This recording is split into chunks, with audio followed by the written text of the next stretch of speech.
All right. We are back with another installment of the Work Week After Hours. Steve, how you doing today?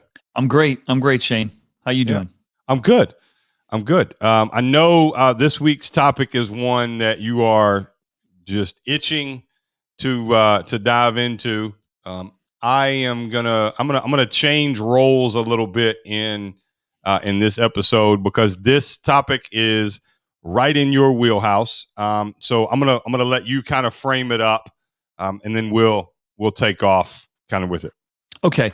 Well, our listeners who've been following us for a while know Shane and I do not script these. We have a theme that rises to the surface. We ping pong ideas back and forth on Messenger, email during the week. And the one that we've been dancing around is so big that we didn't know when we wanted to go into. Like, this is a piece of a lot of what we've been talking about. And that is best frame, if I were to say that, and a couple of articles covered it in the news this week. One was called The Great Resignation. And in carrying forward from last week's topic around retail and restaurants really being challenged to hire people, one of the things that I think is taking place right now is that and today we heard news that hotels are struggling to hire people too. So not just restaurants, not just retail. Now hotels are struggling to hire people too.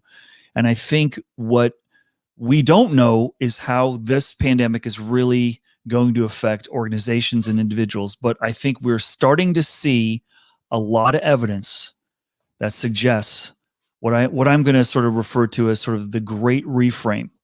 I believe that the pandemic has created an unbelievable reevaluation of everyone's life math, not just work. The articles that I'm seeing out there are like, hey, people are thinking differently about work, and more women are interested in staying at home than men, and should companies go hybrid, should they not? People are, wages are going up in places where people are not as attracted to join, like retail and fast food businesses.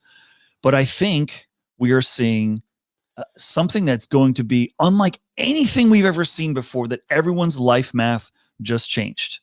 And so that includes, do I miss going to the office? Do I not miss going to the office? Do I like spending more time with my family? Do I like cooking meals with my kids and being home? Do I not like being home? I'm spending more time here. Maybe I want to be away more. I'm seeing my boss and my company and my work in a new light. I'm learning maybe that I can live from home. If I got laid off, I had to find different ways of creating value. So I probably experimented doing new things. And if I didn't, I know people who did. And if I didn't get laid off, I know others who did, and they tried new things, and I'm learning what they did and how they did it. We are facing what I believe is the eve of probably the biggest, career life reframe of our lifetimes. And I find that absolutely fascinating. And I'm right in the middle of it on my end. Yeah, Shane, Uh, tell your story, because when you and I first met, we were, gosh, I don't know, this is months ago. You were yeah, coming up. Yeah, contemplating it maybe 9, 10 months ago. Yeah, yeah, yeah. 9, 10 months ago. That's right. And you were contemplating, and we were full on in the pandemic. Sure, Tell your sure. story. I think Yeah. it's a great story that captures how how an individual and a family arrived at, new perspective, Yeah. opening new avenues to pursue. Yeah, so a little bit of backstory. So obviously, with my past in my business career, I've done a lot of traveling. I've spent a lot of time overseas and working with different governments around the country, around the world, and um, you know, my family didn't get to travel a lot with me. So I've got 5 kids, two of which are college age. So I've got 3 kids at home. My wife really didn't get to go. She was a teacher, so she couldn't really travel because you're teaching most of the year.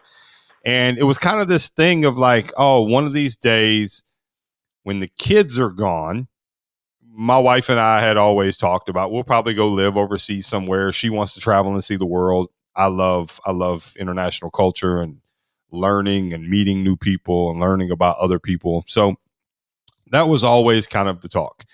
COVID happens. My wife instantly is teaching from home. Now, transparency with that and how it kind of leads into the story. So, about 9 months before the pandemic hit, my wife, we had started her an online tutoring business. to where she works with young folks who have are trying to learn what's called sight words. So learning the basics of learning how to read and Mm. building that foundation of reading. Mm-hmm. So COVID happens. She's now working from home for the first time in her life, but she's teaching. So it is different, but she starts to get a taste of like, oh, this was kind of what it would be like if I did that full time. And I said, yeah, I said, this is what it's like.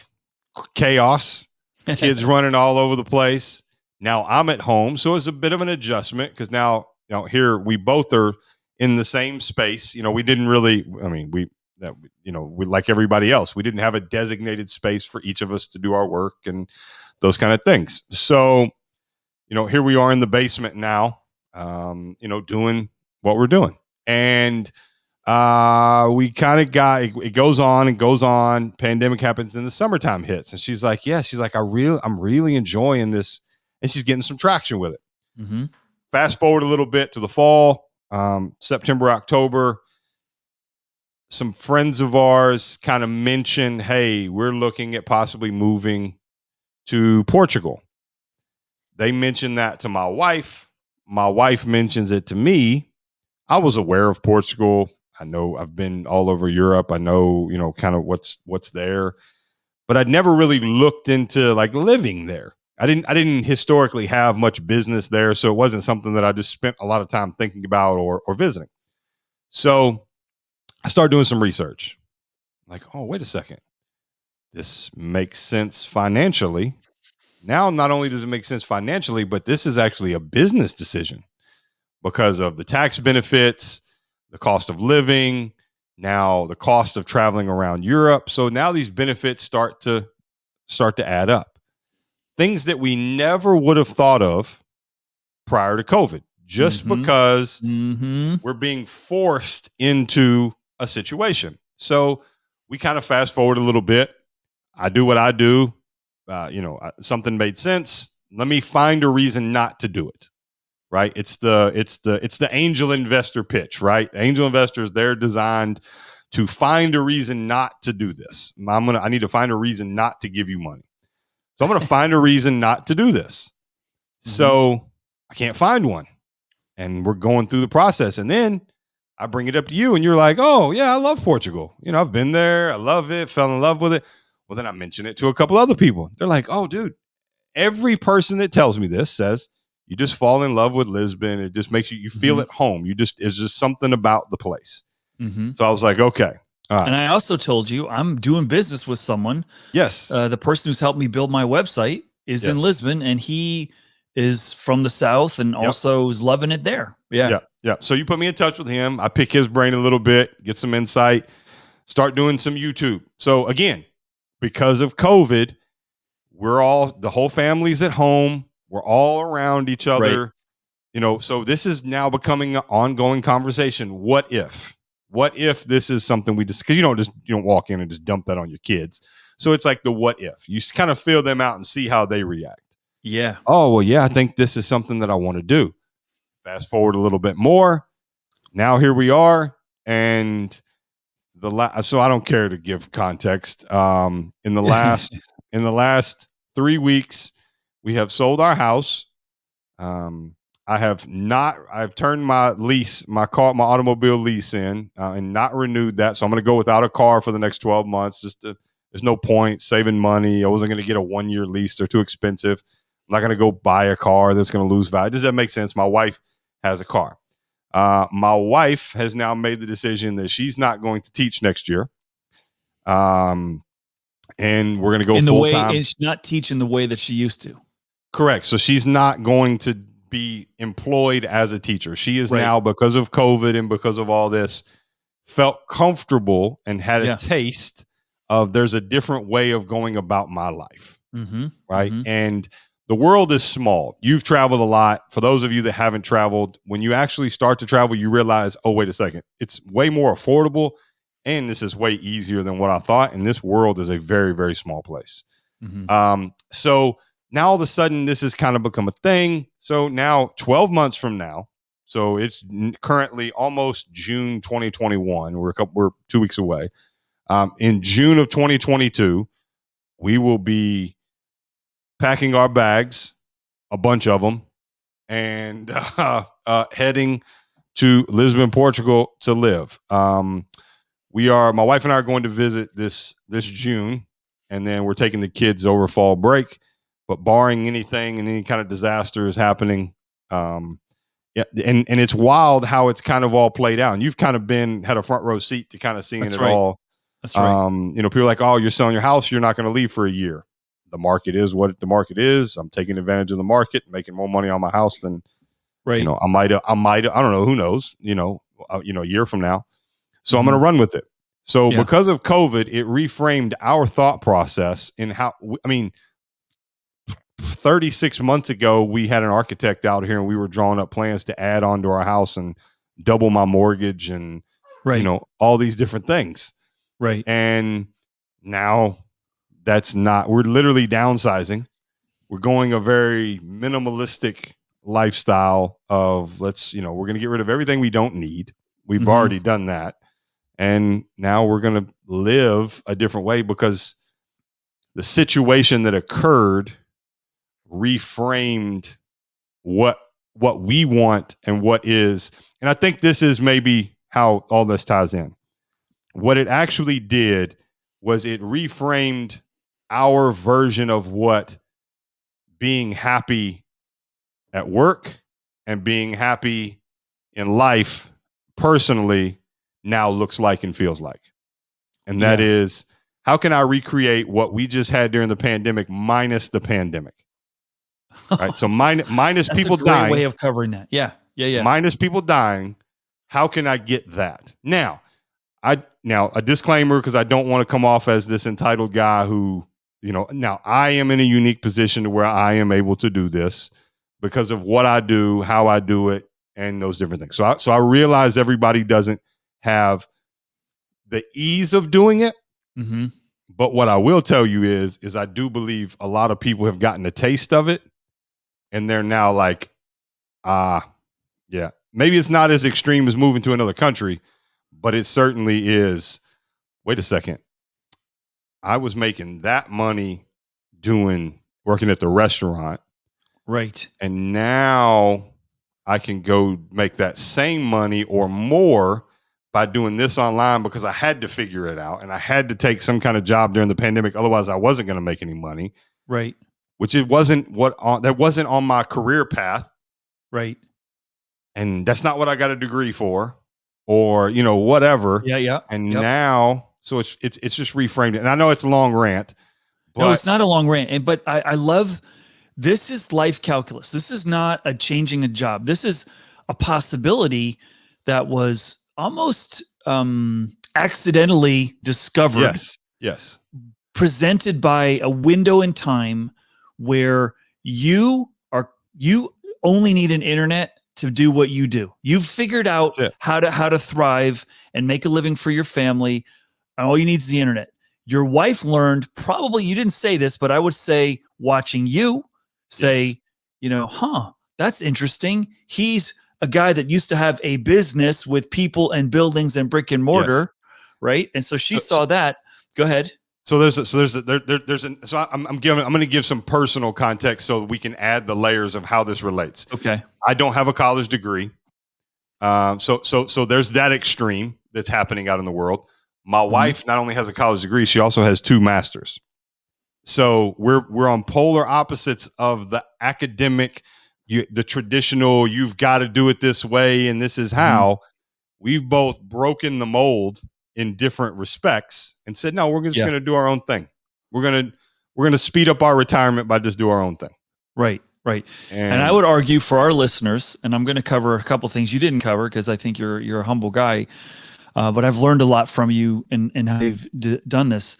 I think the fact that you've realized Entrepreneur of the Year in Kentucky without a college degree has given you a fearlessness to embrace and not be afraid of taking on what other people in our world, myself included, might feel is a little risky. And so there's the openness. So that's not to say that you're brashly making a decision, but the openness to consider the decision was was more, I guess, available to you just in terms of your life outlook. But you also told me you didn't tell the kids you're doing this. You invited them in to the discussion, which I thought was a really beautiful move on your part. And a few weeks later, not only are they, that sounds cool, but they're taking lessons in Portuguese, right? They which is another, and that's available, I would probably say, for free. By and large, there's a lot of stuff so that's available out there, right? Yeah. Like I've been using Duolingo to try to brush up on learning some fundamental Spanish during the pandemic. But that's the math. So those of you who are parents can appreciate this. What's the first thing that you realize when you have kids? Oh, I can't relocate so easily. And where the schools are matters more. Didn't care about that where I lived before, but now matters. So I know you did your homework. You looked at the schooling situation. Sure. You looked at healthcare, which is another one. Yeah. And I would argue that is one of the biggest problems this country faces in America for entrepreneurs.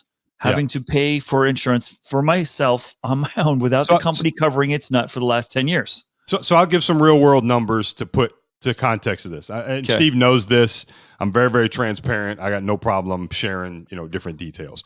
On top of all of this, as Steve mentioned, I also have now kind of taken on a new role and a new company aspect and a new thing that Steve and I'm sure we'll get into in one of these episodes as well. But so insurance, my wife had really good insurance teaching. But if we go private insurance for a family of 5 is somewhere in the neighborhood of, it's equivalent to what she had, is somewhere in the neighborhood of $1,500 to $2,000 a month. To give you Portugal. No. In the United States. Oh, in the U.S. Okay. In the United States. Okay. So to build some framework, and people ask why Portugal, because I'm sure at this point we've mentioned it enough. It is the 3rd safest country in the world. In comparison, and by the way, when I speak of this, someone I'm sure is going to take offense to it. I don't hate America. I am a blue-blooded patriot. I love America. I'm not leaving because I hate America. I'm leaving because it is a better situation financially and as a business move for my family. And that's it's a vote for you and your family. It's not a vote against something because you're voting for something. So when you look at safest countries in the world, United States is ranked 136th. If you actually look at the list, if you've never traveled outside of the United States and you've not traveled because you're like, oh, well, it's not very safe, and you see some of the countries that are ranked safer than the United States, it's a wake-up call to a lot of people. Healthcare. Their healthcare is ranked 11th in the world. United States is ranked like 28th, right? Family of 5, private healthcare insurance compared to the $1,500, $2,000 a month, which, by the way, still has copay, still has out-of-pocket expenses, still has all these different things. In Portugal, a family of 5, the best possible out-of-pocket health insurance for us is about $240 a month. Now their medical system is free. I think we might have a problem with the internet because I'm not sure I heard you right. $24,000 a month, did you say? No, $240 a month. Wait, you got it confused. Is that a euro or is that a dollar? Nope. That's converted. That's converted to dollars. So, oh my gosh, how do they do that? Like, are they taxing people for other things? Like they are. Yeah, their tax system is high. But now, here's what's crazy. So, now their public system is free, so you don't actually even have to have that once you get there and you get settled. Meaning, if you go to a public hospital and you have a broken arm, you don't pay anything. You don't pay anything at all. You go in, you fill out some paperwork, they take care of you, and they say, hey, thanks. Come back and see us if you ever need us again. So public, you get access to more English-speaking doctors, these different things all you would think about or private insurance. That's what you get, right? Yep. You get access to. I'll be honest with you. The biggest reason we're doing it is because of the children's hospital and medical that gets added to it. So Johns Hopkins, their children's hospital in Madrid, I think, is in network, so it doesn't cost me anything extra to go there. Wow. To give you context, I spoke to a gentleman a couple months ago. He had a colonoscopy. He was out $7. He was out $7 out of pocket. It's not like so that definitely plays a factor into these things. Cost of living is about half of what it is here in the United States. Yeah, it's I mean, it just makes sense financially. And then there's the part that I got excited about, having spent 5 years of my childhood in South Africa and having spent a summer in high school in France. You can't even put a dollar value on the mind-blowing education that your kids are going to get exposed to culturally, from a language perspective, on so many dimensions. And, you know, I've told my kids, I really, really strongly encourage them to spend at least a year in a non-English speaking country. It'll be the best thing you ever did. And they'll, I'm going to miss sports and, you know, can't do that. I'm like, yeah, you're thinking short-term. You're not thinking long-term. The fact that your kids are embracing is testament to your parenting, but that's part of the upside, you know, that is not, that's life calculus, you know, in a very massive way. And that's a gift that, you know, is really hard to measure. And I love your story, Shane. And thank you for the transparency on that. And we're going to keep doing these episodes through this. So we're going to have probably, we may want to do a different rhythm, like checking on with the Howards and how things are going. But I'm so excited about what is possible today for you and what the adventure you guys are going on. But we're seeing, you're a microcosm, I think. And maybe you're a little bit ahead of the curve of what we're going to see in the world, which I think is going to be phenomenally interesting. And if we blow it up a little bit more, organizations are also thinking differently about their business, their customer base, what products they're offering, what employees are right for them. And that's changing too. While it's like, imagine an ocean and you got all these undertows going, you don't even know what's happening. And all this is happening at once. And so, for example, we talked in the last episode, McDonald's is having to think differently about recruiting a different worker. They're having to think differently about wages. Amazon's having to think differently around, we want to realize our destiny. We're going to need more people. Restaurants are having to think differently. We need to do delivery. We're getting killed. Our margins are getting killed by all these delivery companies. We need to get a piece of that. So all that's playing out. It's creating new opportunities and new ways of looking at the world. And I don't think we know what it all means yet, but I do believe we're in for a decade of massive change like we've never seen before, for people in new roles and companies doing things differently. Absolutely. And I think the original article you shared with me was The Great Resignation. And I think really what it's hinting to is, like you said, this great change, this great reset, this great, realignment. Perspective. Yes. Of this workquake that has happened in our life. We'll get more to the book. Awesome. But I'm just giving a little product placement there. But so let me ask you this, because I think, what are you obviously are, I mean, I'm biased, but you're one of the foremost experts on the future of work. You literally live, eat, and breathe it. That's what you do. What's going to happen? So we talk about the Great Resignation.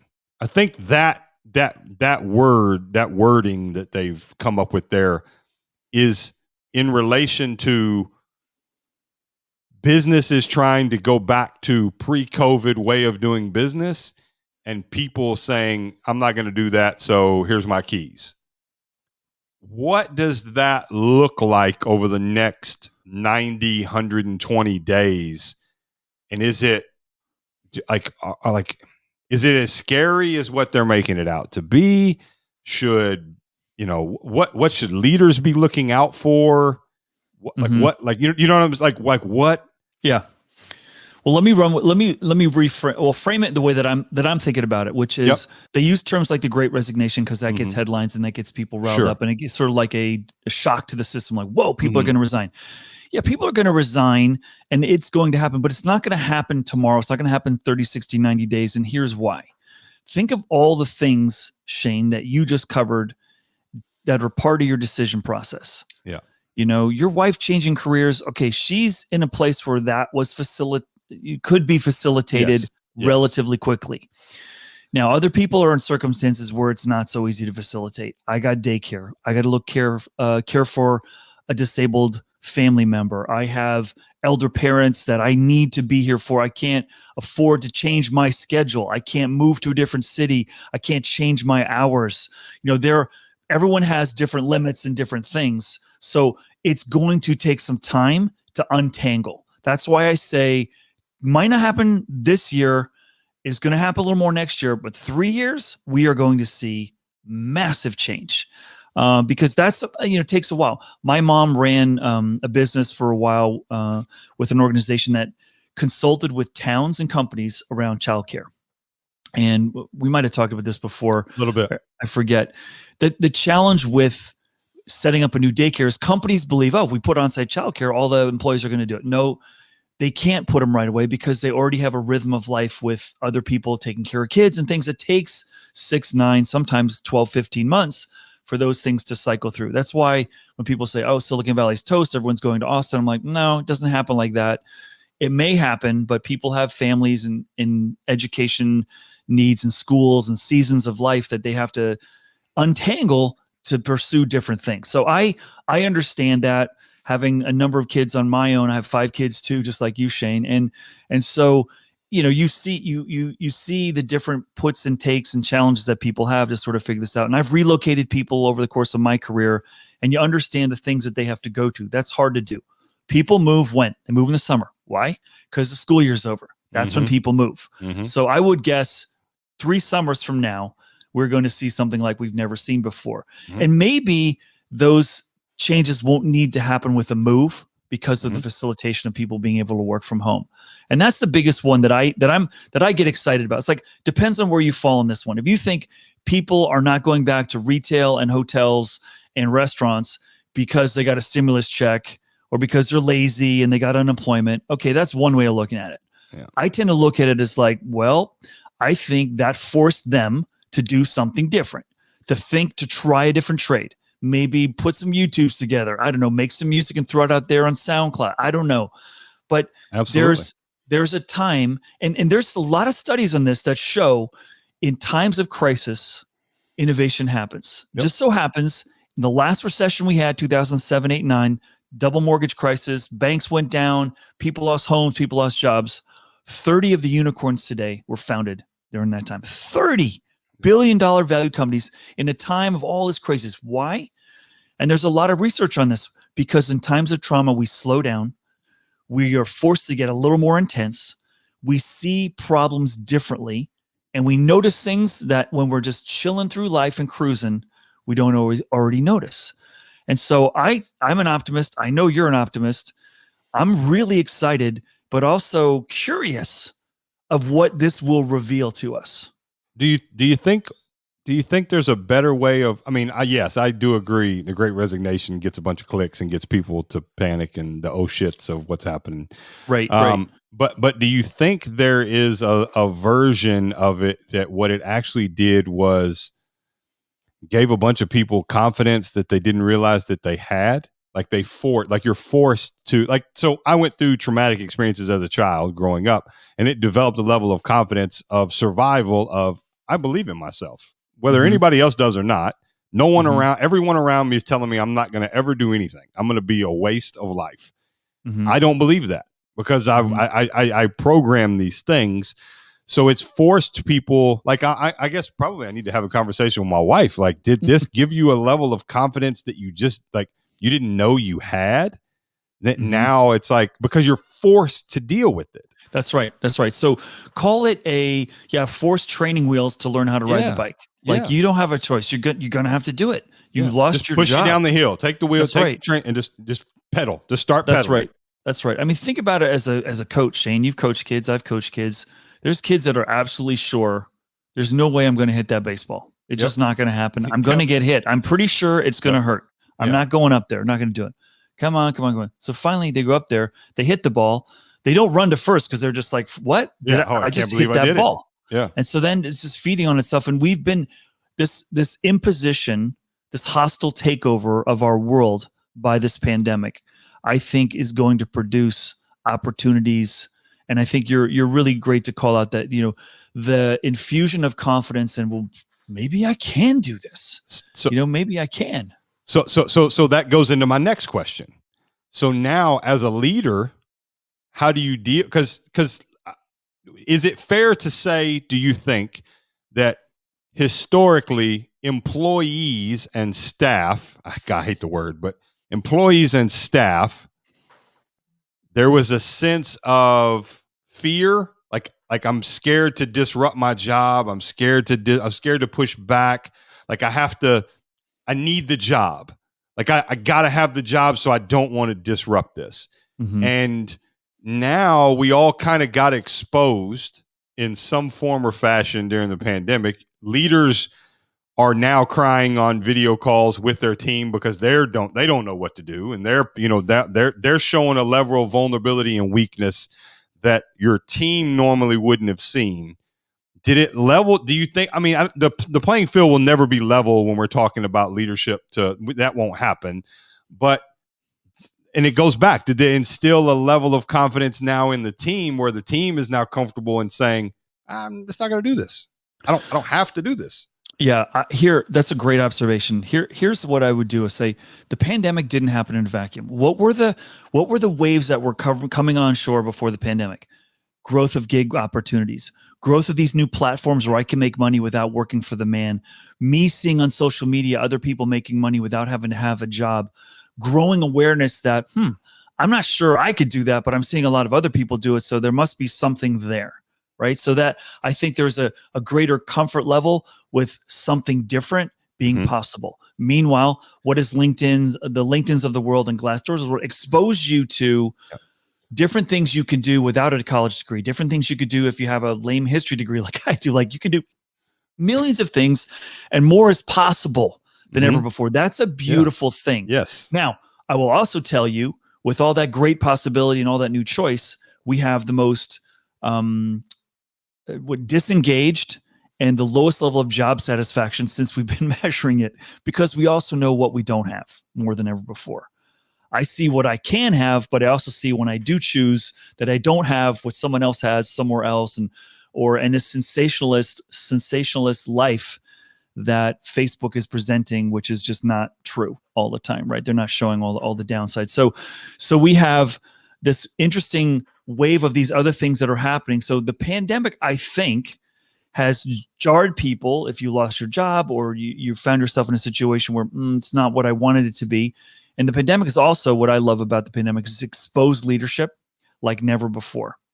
Like, hard times are when you see what people are made of, and we see people who are bad actors being revealed, and we see people who are incredible leaders coming out of nowhere. Absolutely. And that's true for companies, organizations, countries, schools. Yep. I mean, what I've learned about our school district here during this whole thing, and what I've learned about teachers unions, like a whole bunch of things have been exposed to me that I was not part of my normal thing. So here's a story I'll tell you, and then I'll flip it back to you. Every friend that I know in my working life that has been fired, laid off, let go, I shouldn't say everyone, 90% of my friends that have been in that situation wind up in a better place after. Why? Because we get comfortable. And when we are forced to have to do something new, and when you lose, you're like, okay, well, now I'm going to choose. Before I was like, if I look for a job, I'm going to piss off my company. They're going to find out I'm looking. I'm going to get slapped in the wrist and not going to get eligible for that bonus. That's gone now. Now it's like, okay, I'm going to write my screenplay for myself. And wow, I got a very colorful set of markers that I can use to write a new screenplay. Yeah, absolutely. So really, when we actually take a step back, we should not be surprised that this is happening. It's just never really happened to this extent in the professional world. Meaning, what happens, right? Like, I mean, I've been through a divorce, right? Marriage, we get a little comfortable, right? Like you're not as concerned with the shape that you're in health wise. You're not as concerned with, you're ironing your clothes every time. You get a level of complacency, right? What happens when that ends, right? For a lot of people all of a sudden, you can almost kind of tell. And I'd say in your, not from a judgment standpoint, male and female, I would say in your time of working around big companies, somebody would come around, you hadn't seen them in a while, and they got a different bounce to them, and they've lost some weight, and they're going to the gym. You're kind of like, Yep. Relationship. Yep.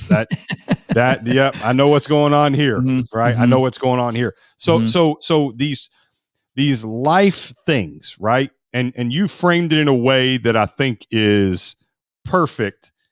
This Workquake. That's how you named your book. Mm-hmm. Mm-hmm. Workquake. This Workquake happened that caused us to reevaluate our life and where are we happy. You've mentioned this too and I had this same conversation probably 6 months into the pandemic. A lot of people found out whether or not they had a really good marriage or not.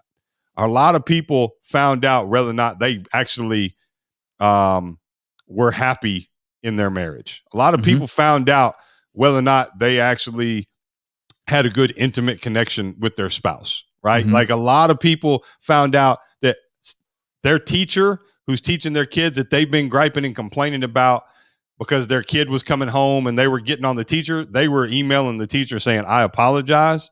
Please come take this animal out of my house. Right. So like a lot of this stuff Right. happened. Yeah. Right. Yeah. So now all of a sudden, or the people who thought they had a coworker that they couldn't stand being around, now they're stuck around their family working. They're like, I am Missing that sorry. coworker. I am sorry. Like I will never Right. complain. I am sorry. Right. Yeah. Because I've had, not that you don't love the people, not that you don't, it's not what you want, that you find out in a lot of ways, it's reflection, right? So of Mm-hmm. who you are. And that's what me and my wife are doing. It's like a reflection. Now we are happen to be really aligned. We communicate really, really well. We communicate with our kids. I give my kids a voice. So let's make a move with this. But how, like, we shouldn't be surprised at this. What is it from a leadership standpoint that you're telling leaders on how to prepare? Because this is coming. This Mm-hmm. Workquake is like, there's going to be aftershocks Mm-hmm. from this, right? It's going to keep happening. There's little things, more cracks are going to show in the foundation as we start to get back in and assess the damage. Yeah. I was on a prep call right before you and I jumped on this one with a firm, a big firm that has invited me to come speak to their leaders next week. And we were sort of getting ready, like, hey, what's on their mind? What's going on? And they're saying, oh yeah, we've heard about the future of work, and, give us a unique spin on it. And this is a leadership session. And here, Shane, this is how I see this in the most, I think, interesting and optimistic way. And what the pandemic helped facilitate is, in a world that is changing fast, in a world that is increasingly unpredictable, in a world for business that's hard to plan, businesses don't really know what skills they need. Employees don't really know what skills they need to build. They both have the same problem, which is kind of an interesting topic in and of itself. But in a world where you don't really know the future, what you need are people who can adapt and who can adjust and who are going to learn and grow. That's what you really need. And this is a big part of what I talk about in Workquake. And what the pandemic did, interestingly, is it's forced us to realize that, Shane, let's say you and I are on the same team, I'm your boss, you're my employee, and I call you, what's going on in your life matters to me now. I need to know you. And that is the big game on for leaders. Because if something's not right at your home, you're not going to be delivering for me. And I need to help you solve that. And before it was like, that's personal. Don't do that. But you got a sick family member. You're caring for your parents living at home. You're not going to be wanting to come in for a meeting with a whole bunch of people. Your math just changed in terms of your personal safety. I need to know. Plus, I'm in your house on Zoom more often, so I can see that, Nike's kind of a brand that's got significance to you in your life somehow, somewhere. And so that is what I see as leaders. Like, we are going to have to raise the game of understanding not just who you are, what's going on in your life, but what's your journey, because you got more choice now than ever before. So I want to know where you going, what's on with you. And that's I could answer this question for hours, Shane, but that's the first one that comes to mind. So is it safe to say that skill set as a leader, it's time to hone empathy? It's time to hone emotional intelligence. Yep. And it's time to sit down and be comfortable with uncomfortable, because there are really good leaders out there who are definitely engaged with their team. They definitely know what's going on, but we probably need to sit down and have some conversations about, just tell me, look, this is a place of safety. I'm not going to hold anything against you that you share with me, whether it's me personally, the company. I just need to know, what are your plans? What's playing out in your head? Like, what is your Right. career? Has your career outlook changed? Has your time here changed? If so, I want to help you. I want to help facilitate a transition into something that is more meaningful for you, because we all need more meaning. Like, that's actually how we should do it. That's Right. right. That's right. Right. That's how we should do it. Mm-hmm. But it doesn't, it historically hasn't happened. Is that the, because you've talked about this, the Silicon Valley bells and whistles, and I'm going to cover your laptop, and we got a vending machine. Anytime you need a new laptop, just go click the vending machine, and Mm-hmm. these things Mm-hmm. exist for the people who are unaware. So or we've got unlimited. Every Thursday we're going to have all you can eat Indian food here, and Tuesdays is Italian food, and Mm-hmm. we've got a massage therapist once a month you can book at no charge. Drop your laundry off, we'll do it. That Mm-hmm. doesn't carry the same weight anymore as somebody saying, "Hey, just tell me, like, share with me a little bit about what you need so that I can figure out how to help you get there." That's right. And that's a more honest conversation that is based on, I care about you over the entirety of your career, not just when you work for me. So And is that the, and I don't mean to interrupt you, and I apologize. Mhm. Is that the new, what's the word I'm looking for here? Is that the new Norm? leverage? Is that the new, the differentiator, the competitive advantage from a leadership standpoint? Because right now, what's the headline that coexists with this? We're struggling to hire. We can't hire people. So is that the competitive advantage? Human leadership, as you've put it, more leadership has to be more human coming out Mhm. of COVID, right? The future of work has to be more human. Yeah. And, look at the cases of stress, anxiety, burnout, depression, human connection, feeling a part of something, feeling like you're in an environment that's psychologically safe, where there's trust. This is the rub that I see. I was just on another webinar today with a bunch of entrepreneurs in France that want to, think like, what should we know about hiring Americans? And we move really fast Sure. in France, and we want to hire people really fast. And I said, well, how long does it take to build trust? That's as fast as you can go. Yep. Can you build trust in a day? You're going to hire someone in a day? No, you're not. So don't give me this we work fast kind of stuff. And that's where I think that at the end of the day, this is why I was excited when I had the opportunity to go to LinkedIn. I was like, what I love about LinkedIn? It's going to reveal all those bad managers. Yeah. Because people are going to see who's leaving, who's staying, who's going, and they can't hide anymore. And I've worked for companies that hid the bad managers because they brought in the big numbers, and they can't do that anymore as much. They're still out there. Don't get me wrong.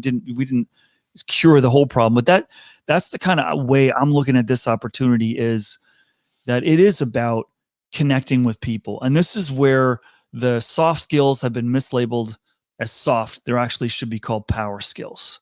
And, whether it's Josh Bersin or a bunch of other people who came up with that, this is the language that people are increasingly talking about. It's what CEOs I speak to say. I need people who can communicate, who have empathy, who have critical thinking, who are ability to express themselves, who ability to have hard conversations. Because the future work is not going to be easy. It's going to be making some hard trade-offs. And I want to be able to have an environment where people trust each other. And you're going to give me your best if you know I trust you. If you feel safe telling me, Steve, not such a great decision. I think we should go left. And you said right. And I say, okay, well, tell me about that. And here's the other thing. The trap that I see most leaders fall into today, Shane, is they're trying to look like they're in control. You are not in control. And guess what? Your people care about you more when you're authentic and real, and you trip and you go, my bad. If you trip and you go, hey, that was your fault, you tripped me, well, then forget it. It's over. But if you trip and you go, my fault, even if your team member tripped you and you go, oh my gosh, I'm so sorry, I tripped. Are you okay? That builds loyalty. We have got a crisis. Now's the time you can build loyalty with your people more than any other. Being the bigger person as a leader, you will win 10 times out of 10. That's right. 10 times out of 10. So, man, I Steve, I tell you what, your insight is so valuable. for our listeners, and we definitely have a lot of leaders. So before we wrap this up, I want to ask a question in a different way for a different group, because I think sometimes we maybe forget that these people also listen in.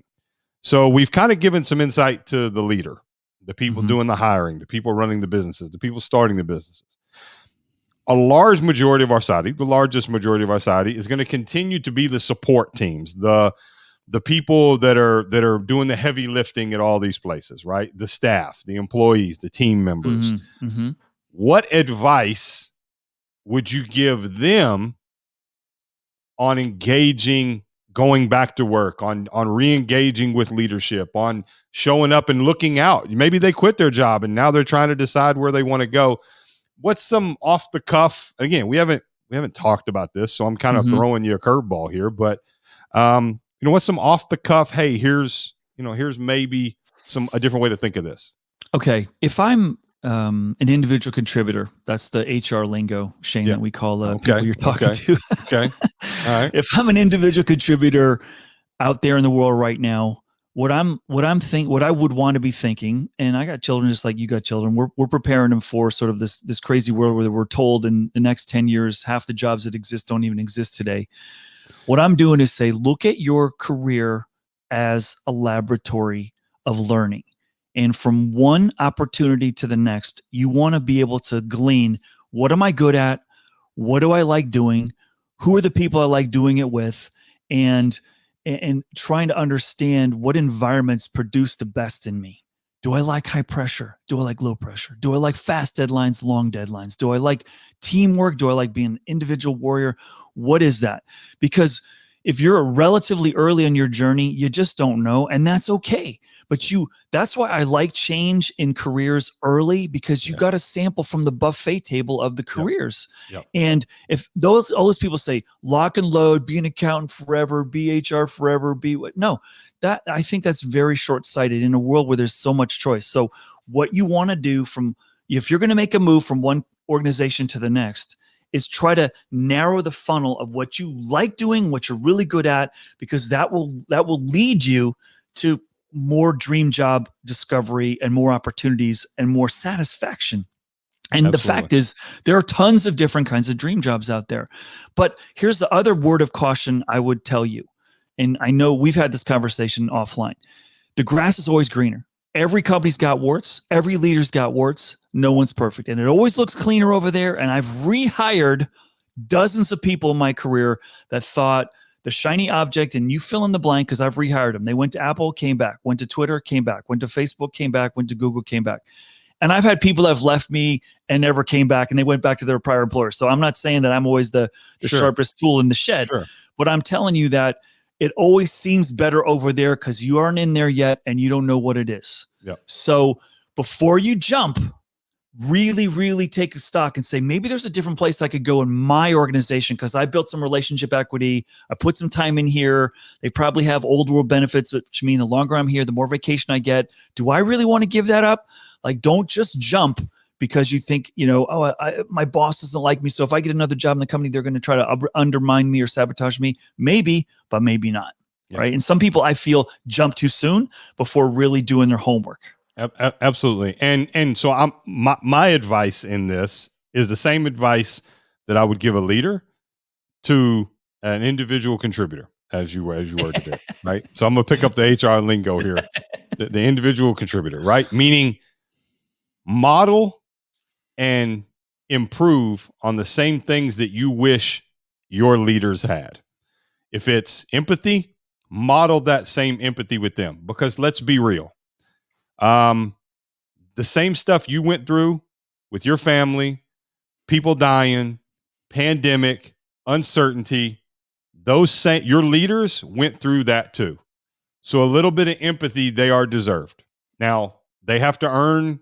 Yes, I get all that, but having that empathy towards them, we have to do that, right? We have to do that. We can't just throw stones at the crown and just say, hey, that you have to be perfect. No, if we want them to accept us for being more human and more real and more emotionally intelligent, then we have to expect the same, and we have to model that back. We all deserve that as a team.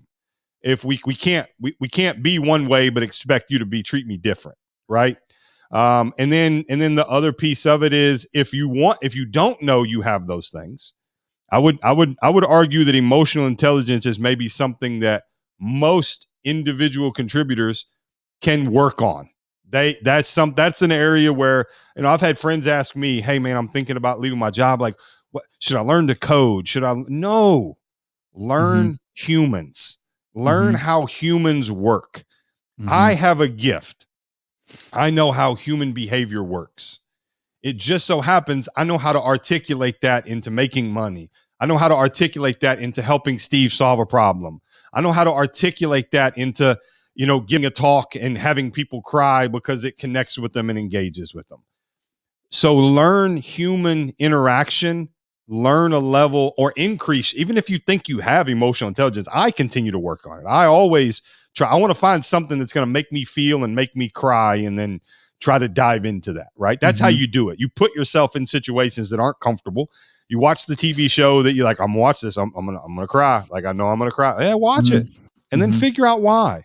Ask Mm-hmm. yourself why that made you tear up. Why did you feel that? Right. Mm-hmm. And it's Mm-hmm. okay to feel that. So that would be my advice: is model what you expect from your leaders, model that to them, and then also work on those things that those things we can always work on. Even if you work at a factory, even if you work at on a construction site, learning empathy, learning emotional intelligence, those, you literally can use that in any level of any place in life.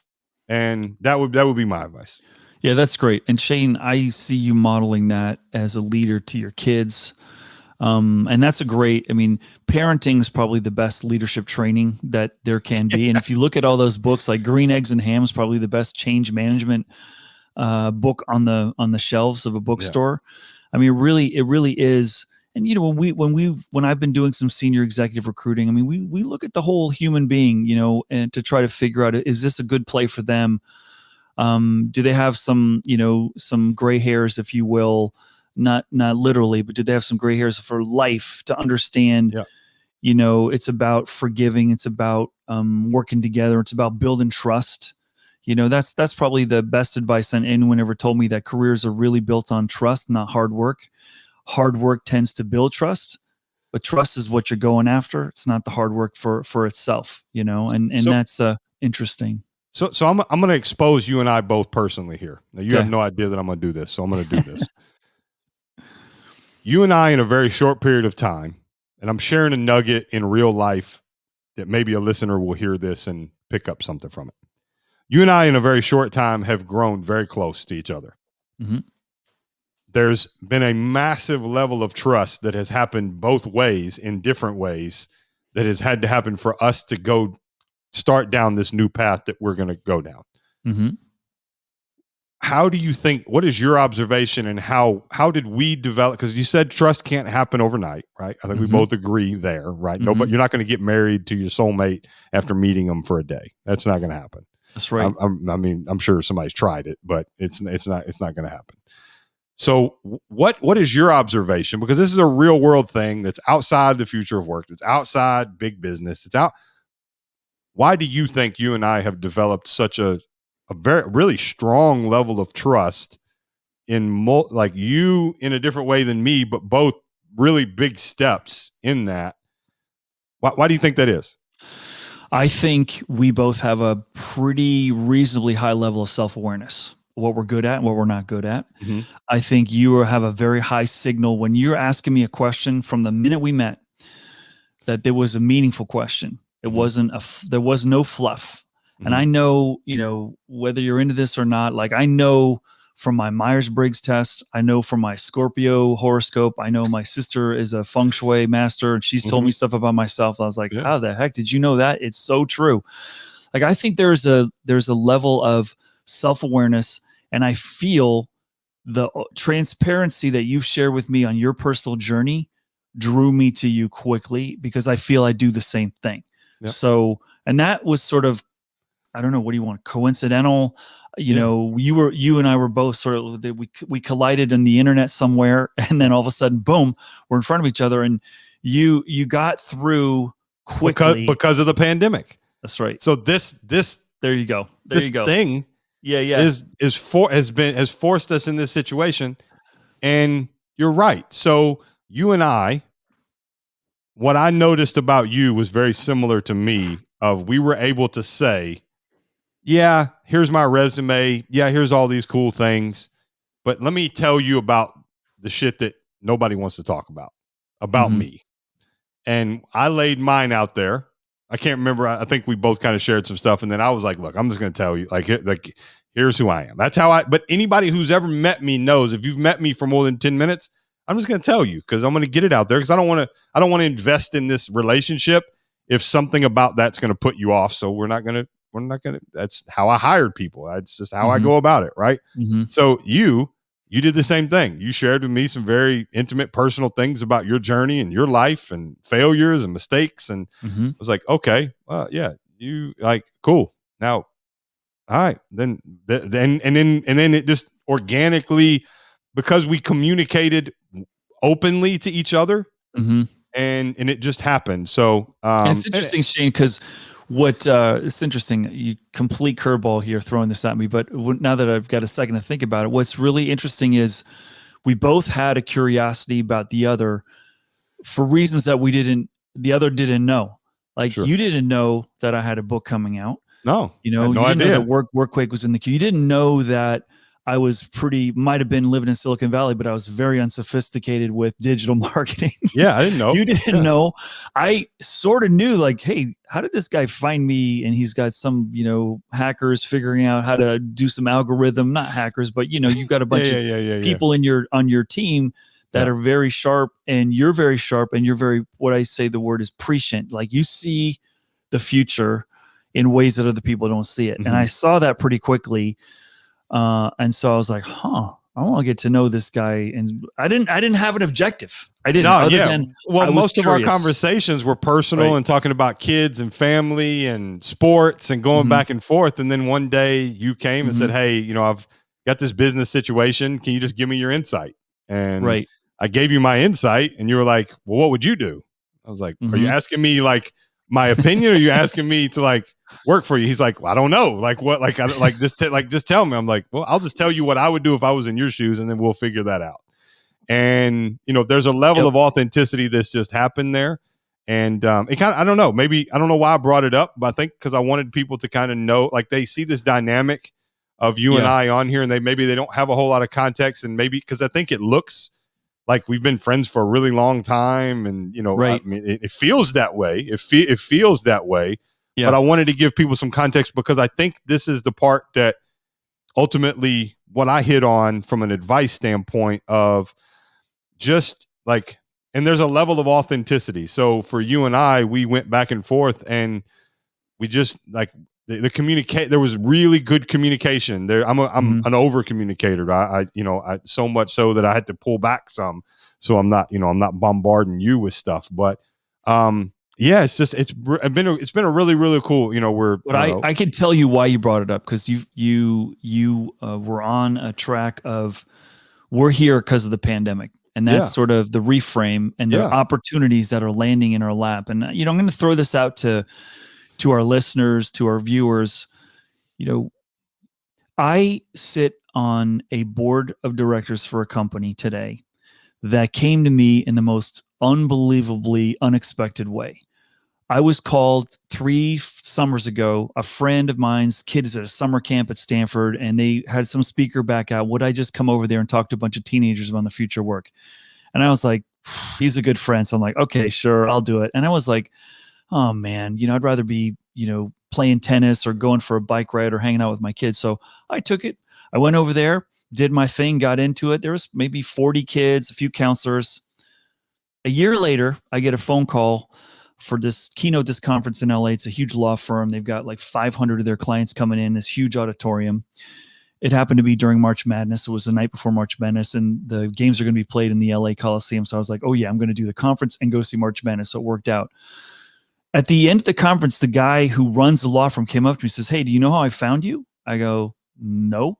He goes, "My son was at this camp last year, some technology camp, and he heard you speak." I go, "Your 14-year-old son?" "Mm-hmm." And he thought you're phenomenal. So we looked up your background, and that's how I found you to speak here. And here's where the story gets even better.